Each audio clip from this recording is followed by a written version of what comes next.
మిత్రులారా, ఈరోజు ఆర్టీసీ బస్సులో మహిళలకు ఉచితంగా ప్రయాణం జరగాలన్నా, రాజీవ్ ఆరోగ్యశ్రీలో 10 లక్షల రూపాయలు మీకు పరిహారం రావాలన్నా, 500 రూపాయలకే సిలిండర్ రావాలన్నా, 200 యూనిట్లు ఉచిత కరెంటు రావాలన్నా, రైతులకు 2 లక్షల రూపాయల రైతు రుణమాఫీ జరగాలన్నా మనం ఏం చేయాలి మిత్రులారా?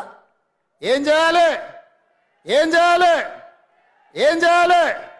గట్టిగా, ఇంకా గట్టిగా, ఇంకా గట్టిగా ఢిల్లీలో ఉన్న మోడీకి వినిపించాలి, గల్లీలో ఫామ్ హౌస్లో వండుకున్న కేడీకి కూడా వినిపించాలి కొడంగల్ గలం.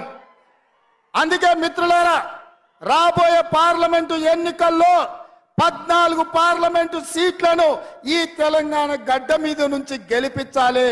మీరందరు సిద్ధమేనా? సిద్ధమన్న వాళ్ళందరూ చేతులు పైకెత్తండి. సిద్ధమేనా? సిద్ధమేనా? సిద్ధమేనా? సిద్ధమేనా? సిద్ధమేనా? జై కాంగ్రెస్.